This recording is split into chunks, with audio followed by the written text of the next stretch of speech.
she's leaving you. It falls apart.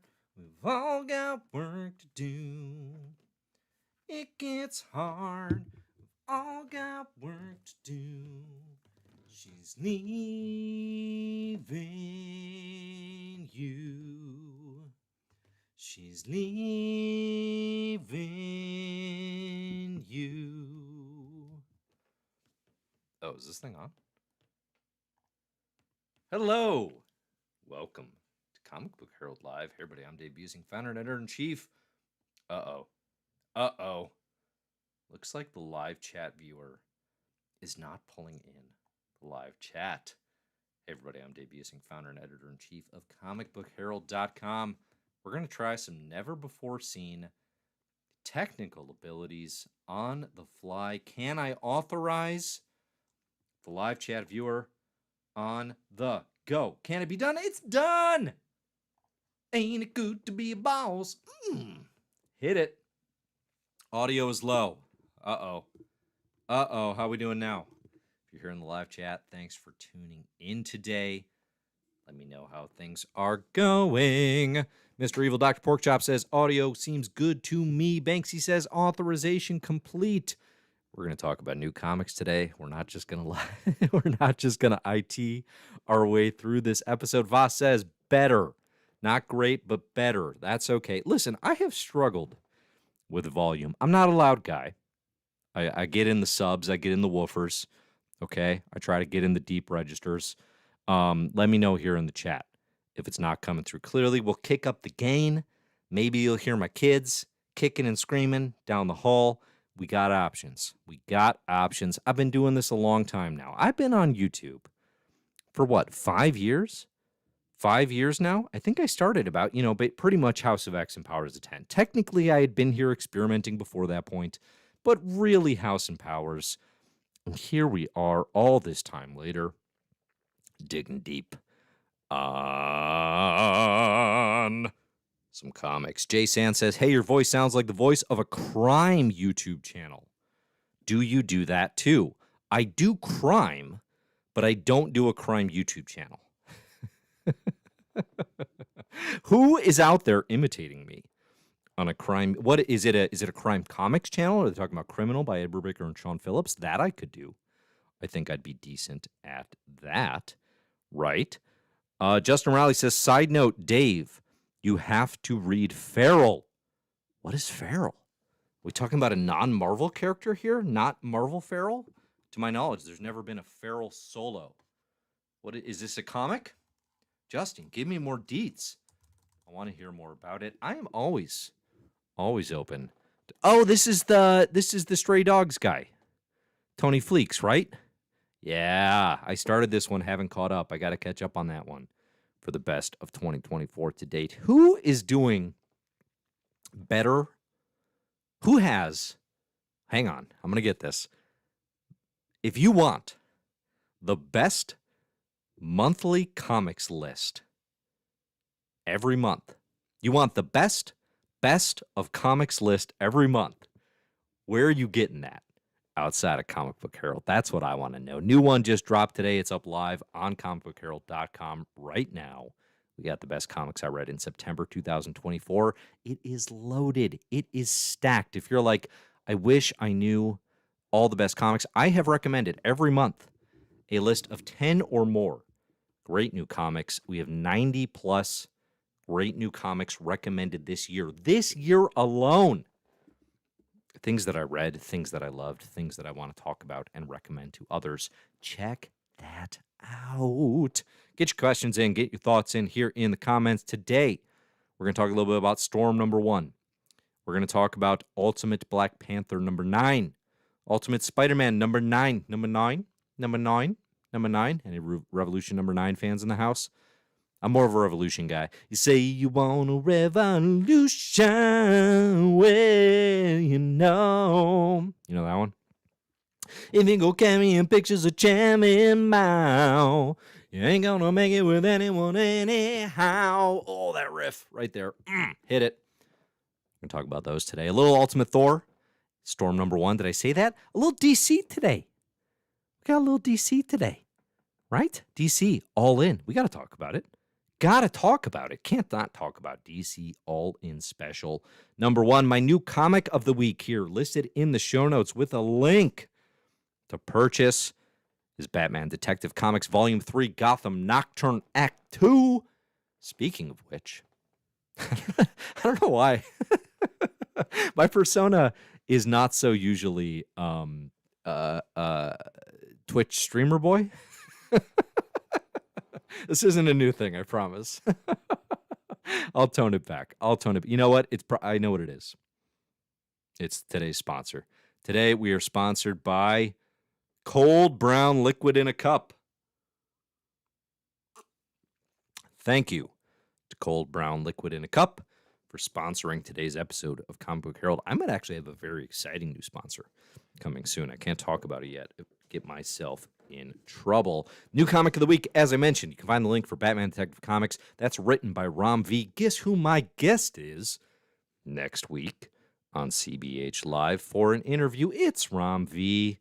Good guess, everybody. Ram was my 4th or 5th, I want to say, creator interview back when I started doing not live at the time, when I started doing creator interviews in 2020.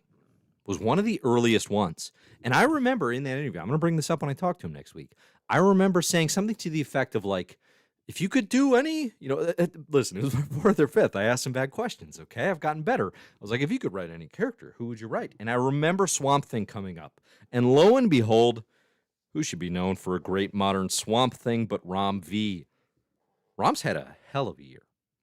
Hell of a year. Batman Detective Comics run just ended with Detective Comics number 1089. I'm going to talk about it, but it's a run I slept on, and I regret my sleepiness.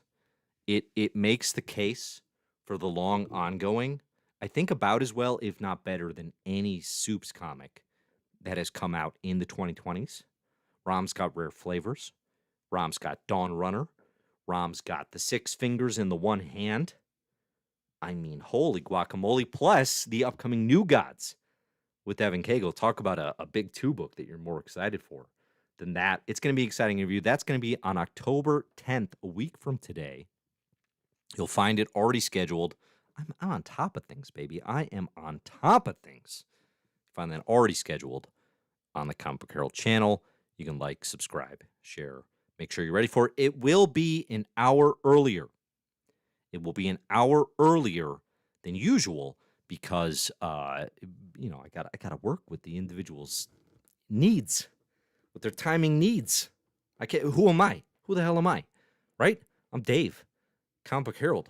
Like modest comic book site. I can't be out here making demands of people with their time.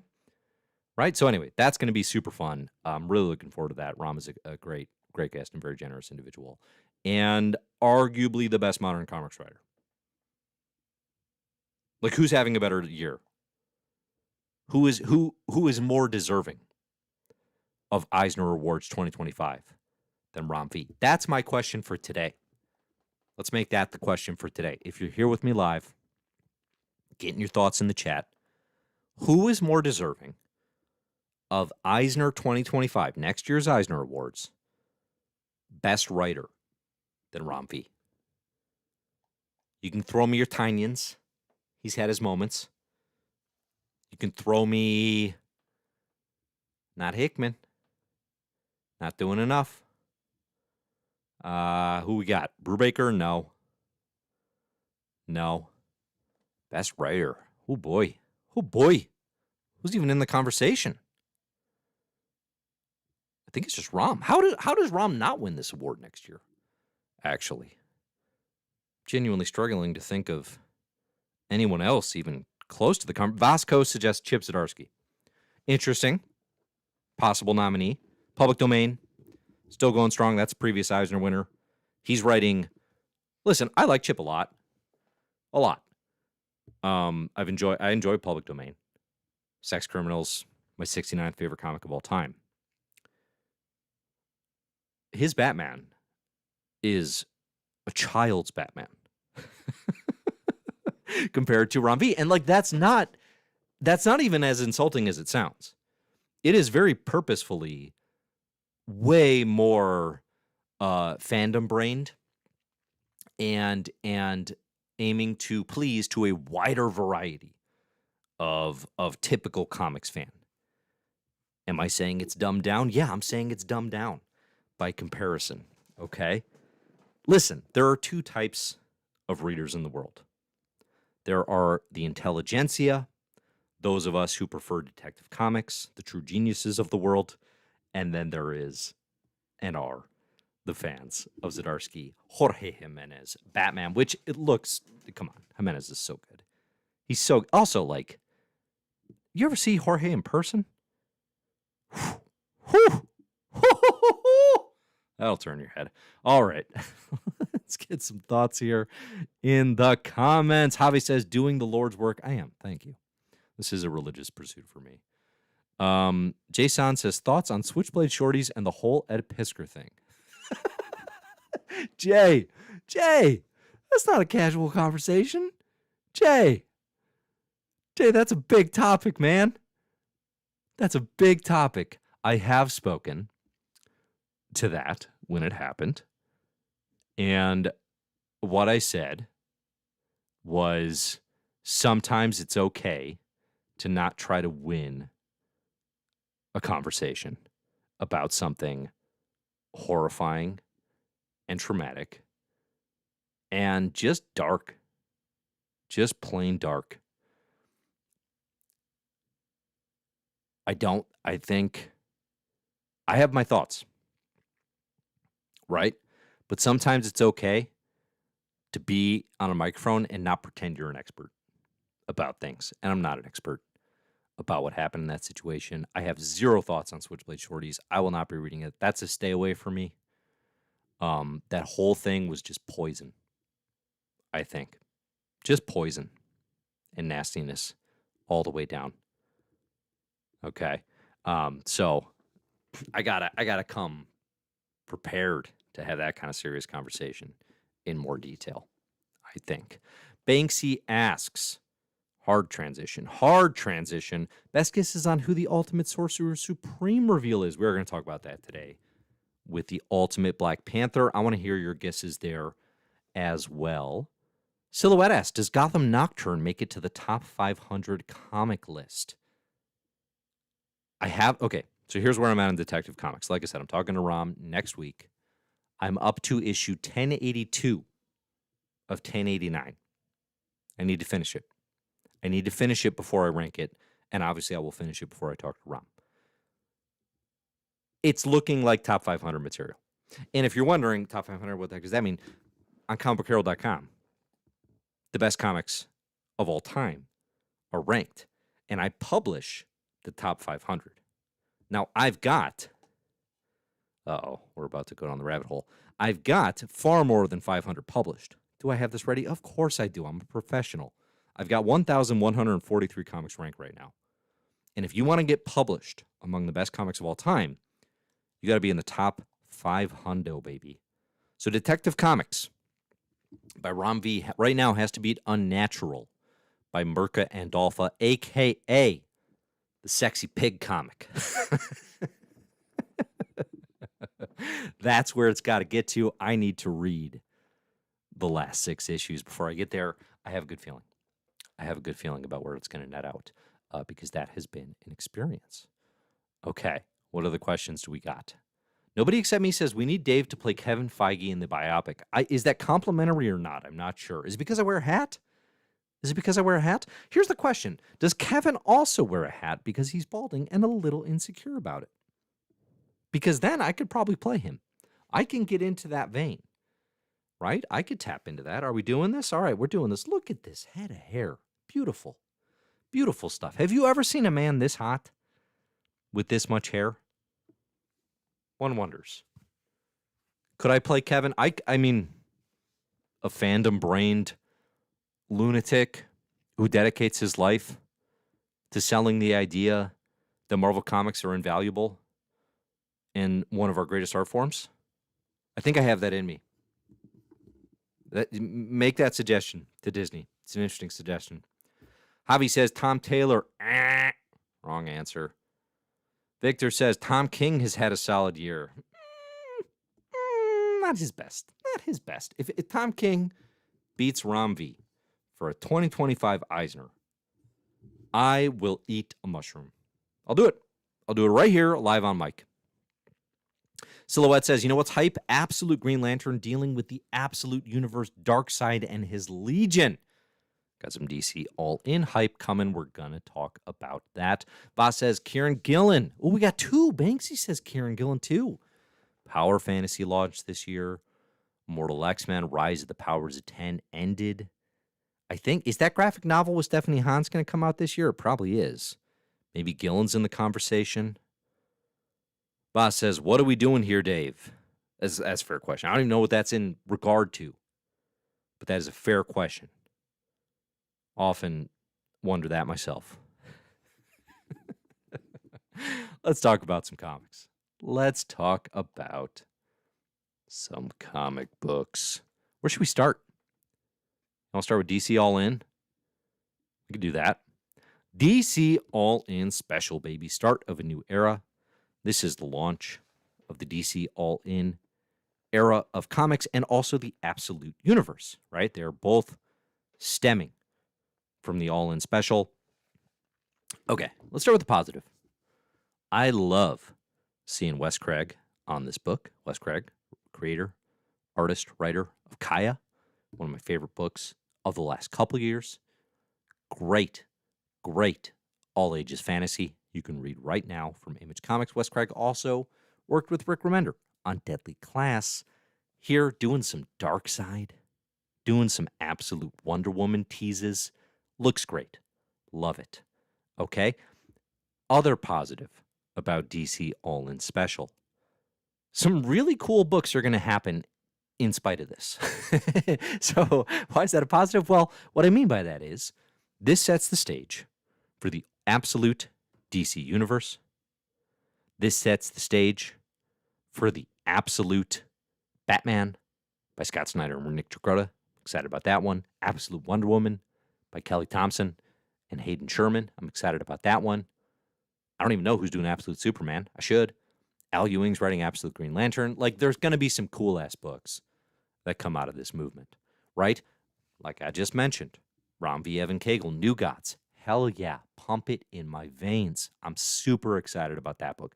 I've said before, the comics franchises that have just the purest sort of untapped potential, like if you're just going to say a cool creator's name and put them on a book and be like, I bet they could do an awesome blank. You either say Legion of Superheroes, New Gods. I think that's it. I think that's the list. Okay? And both of those are in play right now. We got a Ram, Evan Cagle, New Gods. I'm very excited about it. All right. I do also have to remind myself on the DC All In Special front, I was very down on Ultimate Invasion as a story. As a narrative, as 4 issues, it was pretty disappointing. We've seen a lot better from Hickman. Hitch had his ultimate moments. Didn't feel like they were recapturing it. But as setup, it has allowed for my favorite superhero comics of the year. Right? As setup goes, Ultimate Invasion set up a moment where the Marvel Universe has completely flipped from me being 616 obsessed to me being Ultimate Universe obsessed. Okay? So All In is, I think, far inferior to Ultimate Invasion, but it could have the same impact. So long as the Absolute Universe is truly creators empowered to use their visions, that it is a creator-focused endeavor, and the pitch at launch seems like it's going to be. Like, there's not, and, you know, at the same time, too, like, there's nothing All In Special could have done that would make me less interested in Dracotta drawing Batman, drawing a chonky Batman, or make me less interested in Ram V and Evan Cagle on New Gods. Right? I was going to be hooked on those books either way. DC All In Special does nothing to change that. It did make me less excited about DC proper, about the actual DC universe. Okay, the first story for me is a big woof. I've read this story 10,000 times. So if you're not familiar, the DC All In Special is a big, oversized launch party. It's a comic pitching to you like what the new vision for what this era is going to be that they're calling All In. And I think All In basically, the general vibe of it has been like we're going to bring in all the best creators we can to do their absolute best stories. It's Sum 41's all killer, no filler. Right? That's exactly what it is. But like that's exciting. And it's especially exciting, I think, at a time where Marvel Earth 616 is languishing in terms of the absolute peak of their powers, artistic talent that they're willing to pay for. Okay? DC Books, and this is something that really stood out to me, catching up on Detective Comics. Like, holy cow, did it blow my head off. They are invested in paying great artists to pursue their visions. Detective Comics, with Ron V at the helm and Dan Waters writing backup, this book looks astonishing. You got Casper Wingard popping in. You got Jorge Fornes popping in. You got all these. You got Alexander, last name Alexander. He's doing Philadelphia with Rodney Barnes. Can't think of his first name. Sean. He's popping in for an outlaw arc. Born to draw Azrael. You got these incredible visions.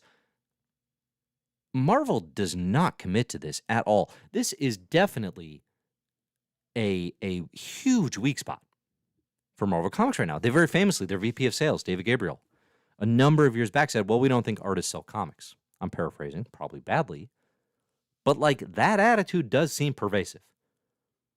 You got consistent Evan Cagle covers, as Banksy points out, on every issue of Detective Comics. There's a vision, there's a tone, there's an artistic purity to that seems genuine and seems authentic and helps this thing elevate. It helps heighten the power of this. We got images of Ultimate Spider-Man on screen. As I'm saying this, some consistency around Marco Cicchetto, around David Messina, working with Jonathan Hickman, right? This is powerful, important stuff. It is. You need this for ongoing runs, for individual comic books to have weight over time. Nobody except me says, so silly to say about a visual medium. It is. It's insane that we have to say it. And I'm not even an artist first guy, right? Like the ability to draw comics is one of the most confounding things to me. Don't have it, wish I did, right? It's one of those things that like, I want to understand it, read a bunch about trying to understand it. It is not a skill set I have. I know that about myself. It is magic. It is storytelling magic to me. Okay? But I also know how to compare things I'm looking at. And Immortal Thor number 16 today, for example, looks rushed. Looks hurried. Looks like an individual just trying to get this thing done on time. And I feel that. I'm empathetic towards that on deadlines and whatever the challenges are in an individual's life. But then you compare that to flipping these incredible artists on Detective Comics. And I know this isn't how the big two work, but it's like, if the thing isn't ready, if it doesn't look good, skip a flipping month. Like, what is the value? Anyway, DC All In Special, it does look good. We've got an investment in the likes of Dan Mora. We got an investment in the likes of Daniel Samperi. We got an investment in Wes Craig. Good. I love that. DC, the absolute DC universe is going to look very cool. It's going to look very flippin' cool. And you know what? Like, is that enough? No, that's not all I want out of DC Comics, but it goes a long way. Okay. As I was saying on the negative front, though, I've read this story 10,000 times. DC All in Special. This is what if Scott Snyder didn't take a break from DC after Death Metal. It's a reformulation of the Justice League. It's digging deep into like more Perpetua and sort of the Scott Snyder's vision for this mythology and the fourth wall and the cosmology of the DC universe. Listen, I like Scott Snyder stuff a lot. I like Scott as an individual. I've had him on this very CBH Live to interview and talk about his works. I've got DC Metal and his Batman in my top 150 comics of all time. I am a stan. I'm representing the works that I've enjoyed. I think the thing that Scott Snyder does the least effectively on the DC side is cosmology, is mythologies. This ain't Scott Starland. Okay? It just doesn't work. I completely snooze at that stuff, and I don't think I'm alone. I think the Justice League run was pretty flat, and people checked out pretty quick on that Perpetua stuff. And we got more of that coming? We got more of that as part of All In? Too death metal heavy. DC Metal? Listen, this is an important distinction. DC Metal? Great. An extension of Snyder Capullo Batman. Death Metal? Oof. Oh boy. Does not work. Again, cool books will happen. The core of this, the core of the DC All In Special is... okay. Everybody sit down. Darkseid is unhappy. You're not going to believe this. Darkseid is... unhappy that he's stuck as a primal force of the DC universe in opposition to Superman's primal force of hope. He's like, oh man, that stinks. He therefore plots to bond himself to the Spectre to allow him to basically pull a maker and build his own universe, the DC Absolute Universe, which is built on Darkseid energy. Big Darkseid energy. I'm not even being facetious. That is what they call it. And in the Absolute Universe, we're going to have a Wonder Woman. Instead of being raised on Paradise Island, she will have been raised in hell. Batman, instead of having all of the resources of the world, he's going to be like not rich. As best I understand it. And Superman, I don't know, man. Something will be different. Okay? But all this BDE is going to greatly change the heroes as we know them. And again, good comics will happen with artists playing on that playground. Okay? It will also, again, it removes Darkseid from the picture, I think, for the Rom and Evan New Gods. And that's going to mean something new. Who fills that void? And Calabac, I'll tell you that. That's going to be interesting. Right? So, as setup goes, it's basically like the books that I was excited about checking out, I remain excited about checking out. The books that I wasn't sure about, which would be like Jason Aaron Superman, this setup does nothing to make me more excited to check them out.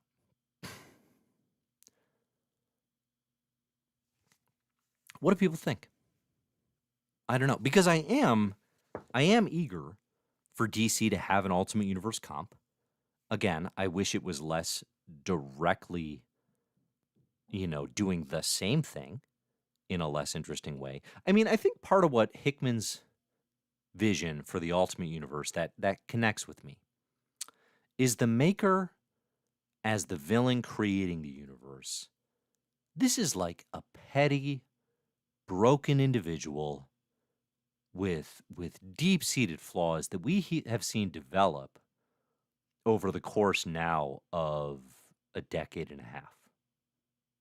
Right? That's the core force building this universe where everything is like all the problems of the world, or all the machinations of socio and political intrigue are driven by, the secret cabal that the maker has organized.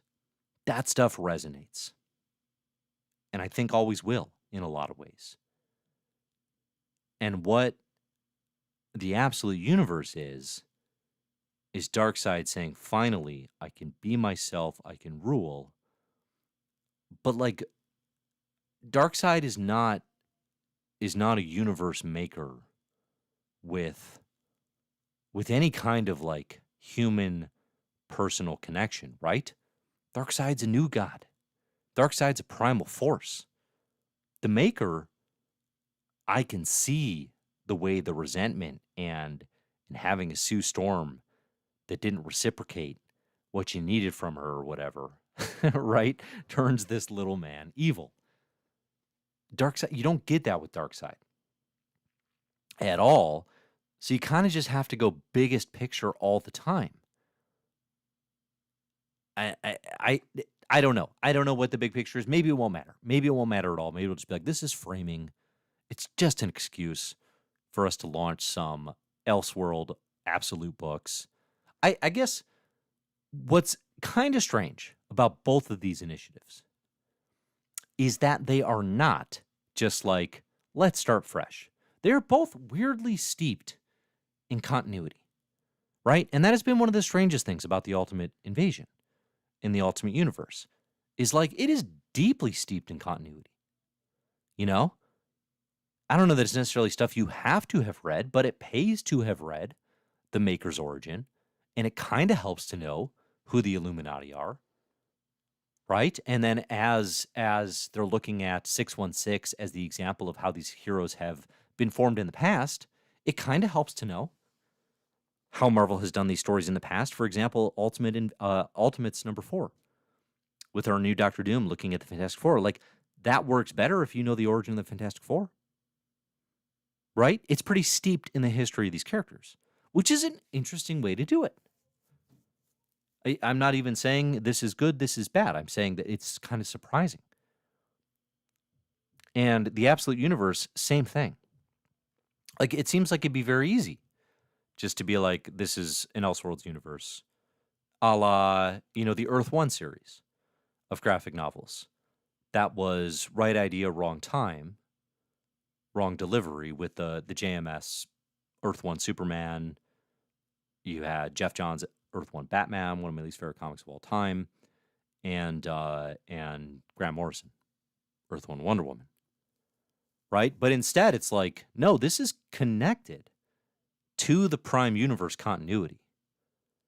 It's just allowing for multiversal shenanigans. It's just a strange approach. Mountain Lion says, it sounds like DC's Age of Apocalypse. That sounds like the best version of what I'd be hyped about, but the Absolute Universe books don't feel like that at all. Maybe they'll become that.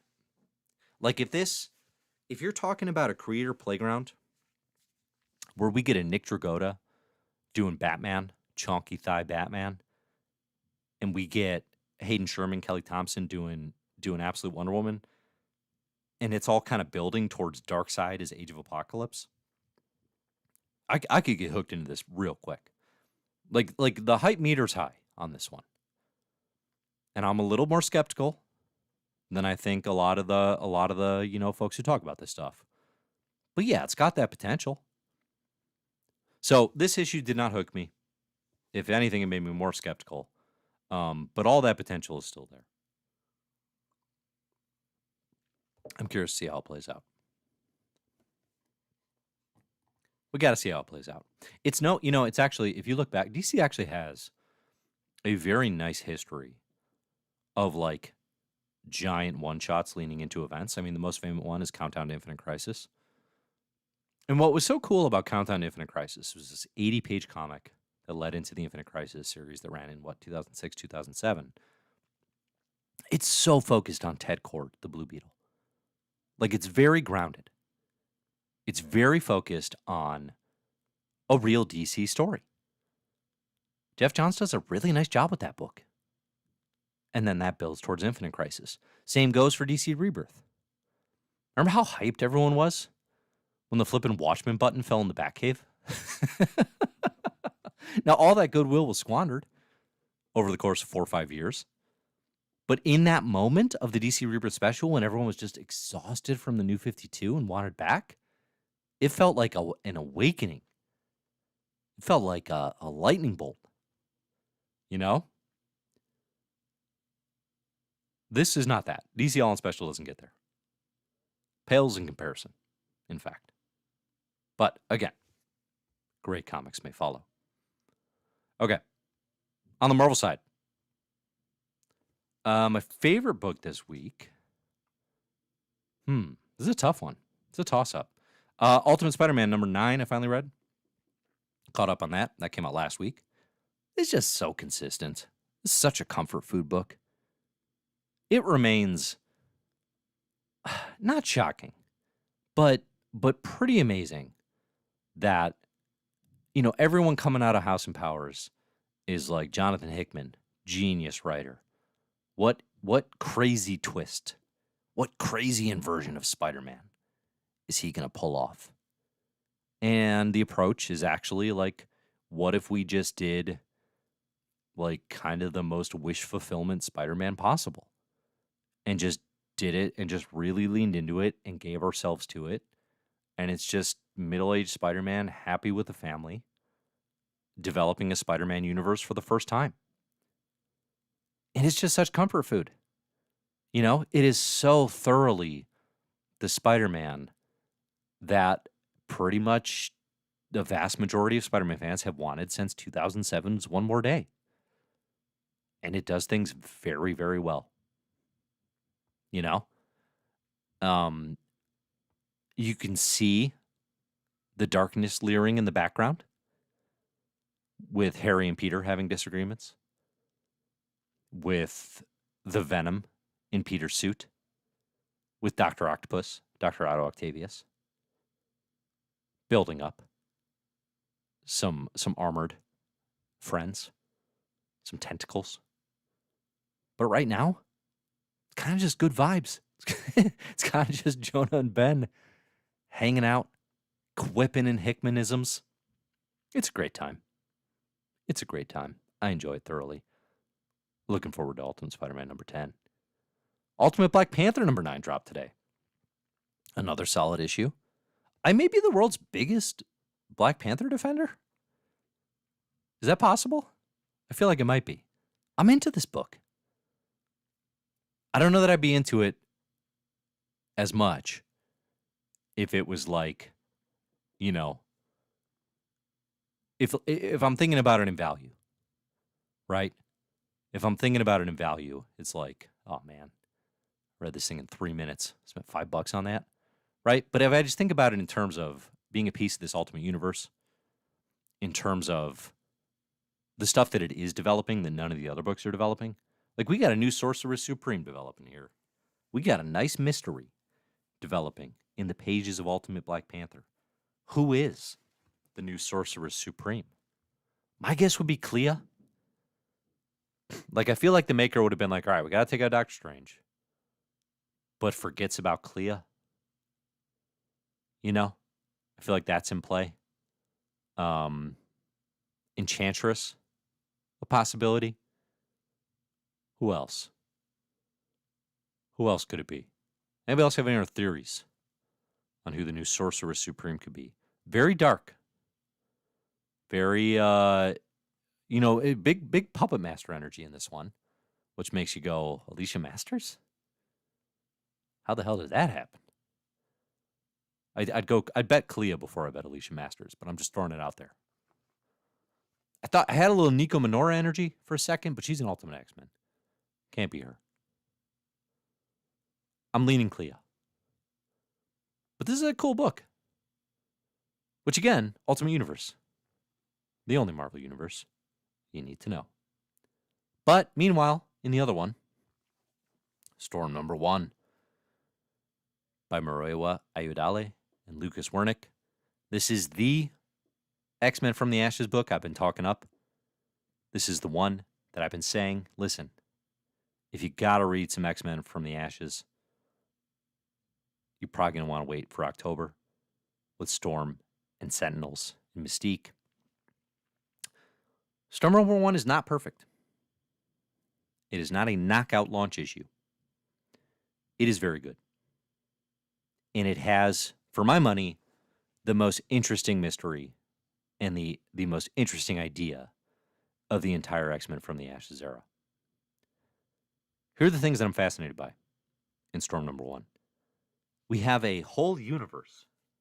Apparently, I don't know who's even narrating this book. We have a whole universe attempting to take Storm's life. Why? What is that about? What are these cosmic forces doing, tinkering with Storm? We have Storm throwing up from radiation poisoning. There's a nice balance of vulnerability to Storm in this book that we have not seen for a long time. I think one of the it was thrilling, but one of the critiques of the way Storm was portrayed throughout House and Powers, like the Krakoa era, in X-Men Red especially, was like she just like super scions everybody, right? Like she just wins everything. She's like completely invulnerable and never like takes a hit. And I think incorporating this balance of vulnerability where it's like she's kind of sick. She gets knocked around a little. Takes a few chops. There's something going on there. Some vulnerability, some mortality. Again, there's a lot of emphasis placed in this issue on her being the most powerful mutant in the Marvel Universe, which I like that framing a lot. But you do also want, like, again, it's the Superman thing. You do want some kryptonite in the mix at some point. And I think we see that sneaking in here. I think that's going to continue to come up. The big question for Storm in this issue, she has a choice. Does she perform the noble act of telling the truth and making mutants hated, or not divulging information that no one was asking and making things easier on mutants? The choice in this issue is the noble act of telling the truth. Now, clearly the heroic choice. Clearly. I don't love it. I don't love it. Like, it's a tricky one. Storm is the one who, through the Krakoa era, would not go through resurrection. Right?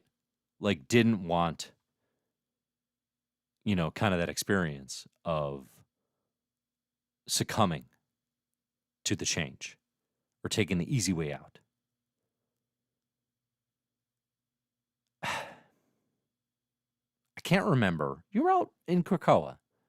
There's a moment. Towards the end, it gets messy, right? But towards the end, there's a moment where Colossus decides to divulge the nature of the sinister secret of the sins of Sinister to the world. It's like no one is asking. No one remembers that mutant Sinister conquered the world. But we are going to. But Colossus is like, yeah, we better tell the world about this. And it is actually a Russian manipulation. I swear. This is really what happened.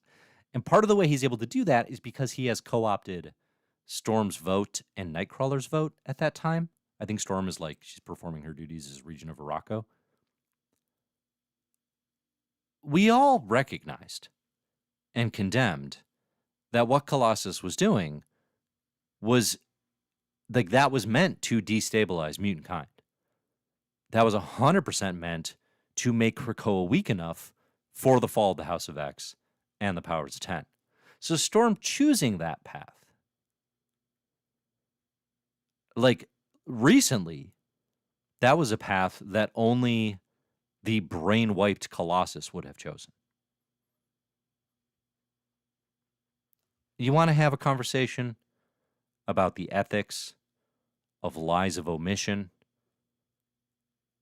I'm here for it. I'm here to listen. Would love to know your thoughts. The world didn't need to know.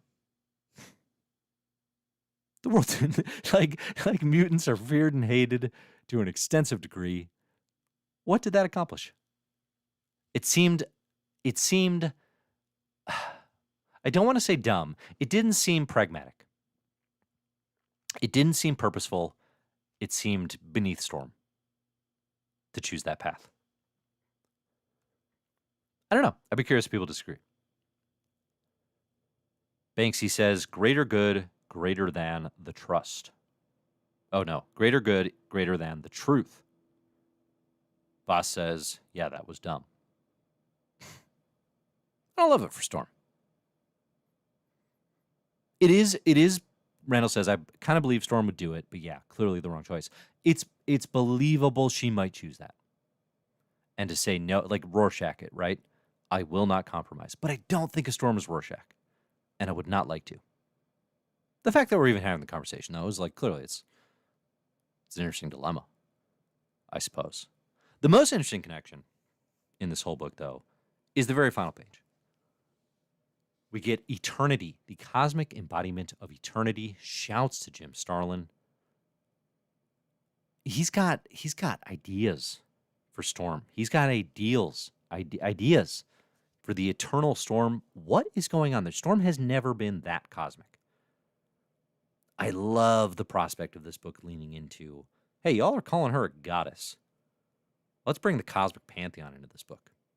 Now, I did have a handful of folks point out to me that in displaying eternity on the page here, Lucas Wernick seemed to completely ignore gods, the Hickman and Blarius-Keaty book. I don't know if that's intentional. I don't know if that means gods is forgotten.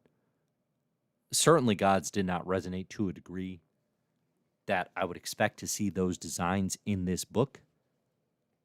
But I will just say, as a Starlin head, keep the Starlin designs. Don't sit here and make me pretend gods worked. Okay? Let's just keep the Jim Starlin. Pretend it never happened. Listen, Ultimate Spider-Man is great. We're all happy with Aliens vs. Avengers. We can just let gods go, baby. Let it go. Let it go. Let it go. And now a break from our sponsor.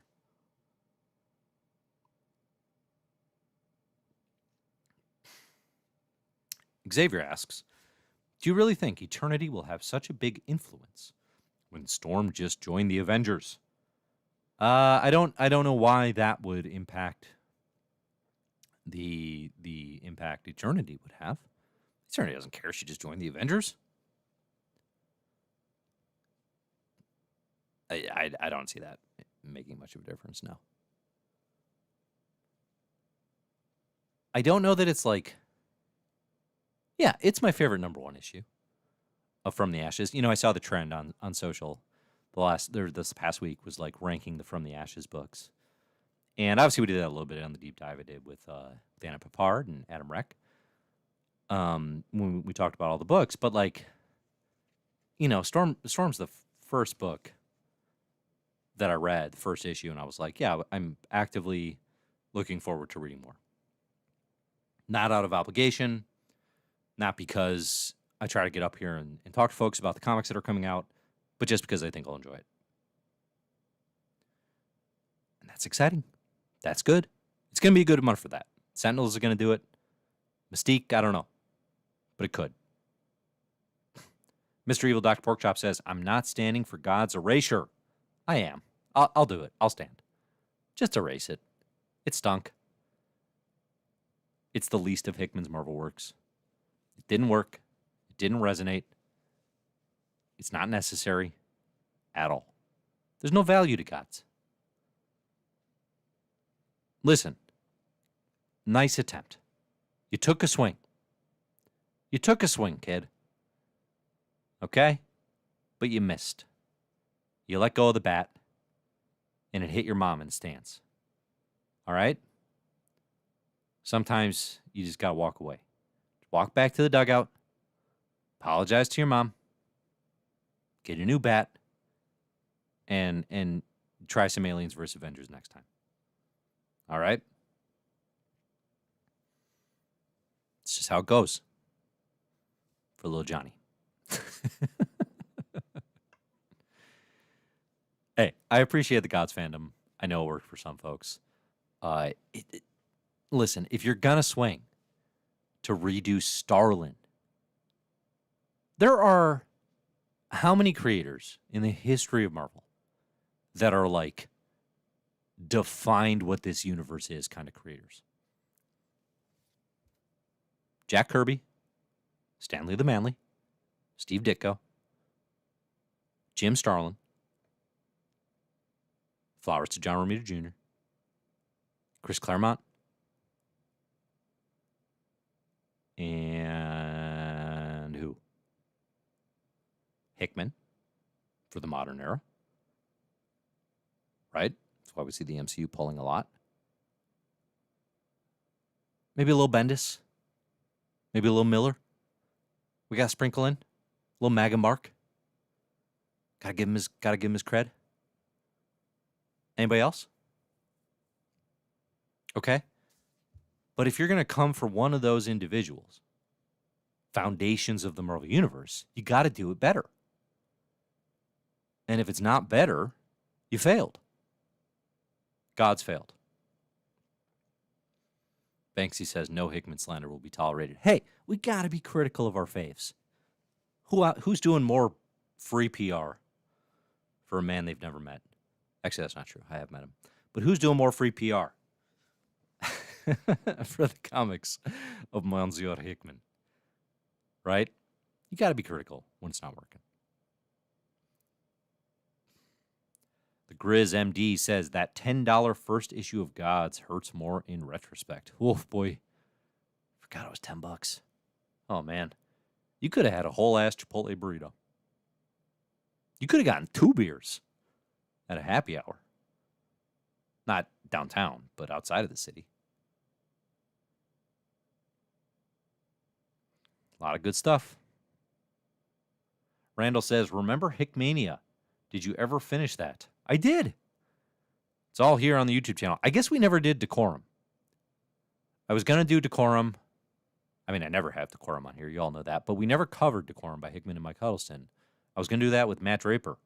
And then he kind of faded out of the comics YouTube scene. And I lost track of scheduling and just I let it go. Let it go, let it go. So technically, I guess, unfinished. But I did just do the live stream 2 weeks ago with Steven, a.k.a. Spike Stonehand, on 3 Worlds, 3 Moons. So I feel like that actually makes up for it. So yes, I did finish Hickmania. That was a good series. I enjoyed that. Fun time. Great guests. Good conversation, good food. Good beat, easy to dance to. Loved it. All right, final questions. Final thoughts. Xavier says, that's how comics get you. You want to get it too soon. I don't know what that's in reference to. I need some more context.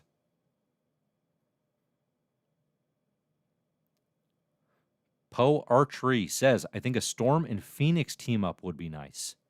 I mean, Phoenix in this cosmic journey is definitely going to fit more into Storm's cosmic journey. Although, are we talking cosmic crossover? Like, how do you make that work? You know? All right.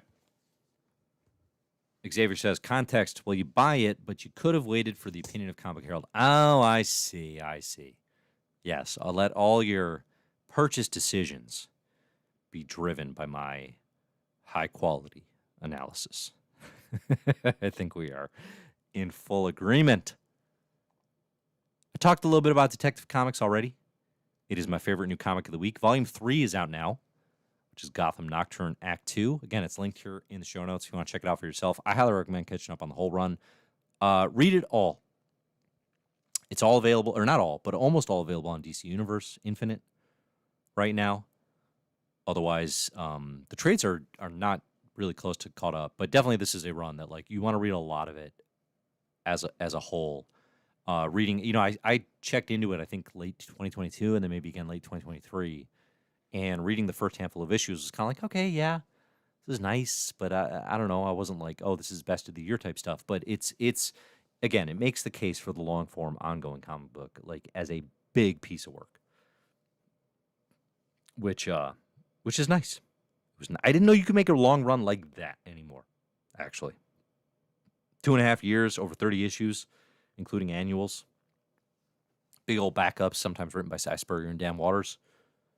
Like in its totality, Detective Comics reveals a really remarkable case for the long form ongoing comic book and the value of empowering a wide variety of creative voices to do what they do. And that was kind of my thing with From the Ashes, as I was talking with Adam and Anna last week. It's like, Editor Tom. Ground control to Editor Tom. You brought in these creators. Let them do what they do. They feel restrained. Let them run. Right? Let them be free. My old comic of the week, my classic comic of the week, also linked here in the show notes. Wimbledon Green, the greatest comic book collector in the world.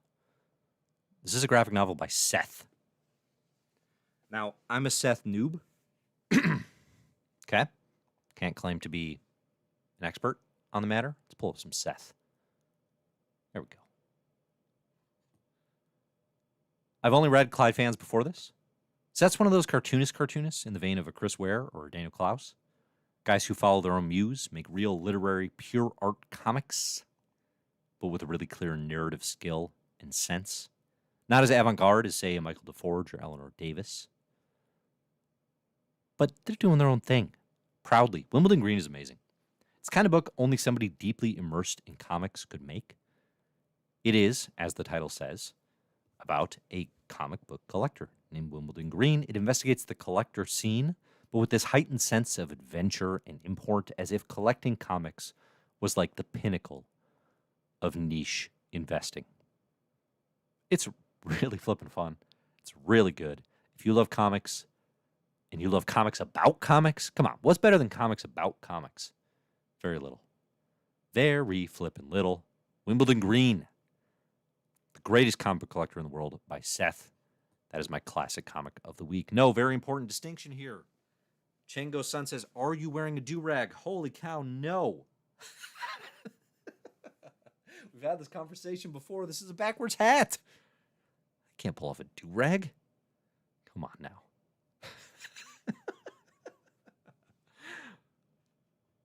I think we'll end it there. Good job, Brady. We did it. We did it. Way to go. I'll be back next week with my interview with Ron V, talking Detective Comics, what's coming, New Gods, Rare Flavors, Dawn Runner. One of the best thing about scheduling an interview is scheduling one with someone who you have books to catch up on. Like, I need to catch up on Dawn Runner. I need to catch up on The Six Fingers in the One Hand. Very exciting times. I'm like, oh, I have to do this homework of reading these comics I've been excited about reading. Nobody except me says, Durag Dave from Chicago. All right, let's shut that one down. It's a hat. It's just a hat. I'm just an innocent man. All right, thanks everybody for listening. Enjoy the comics.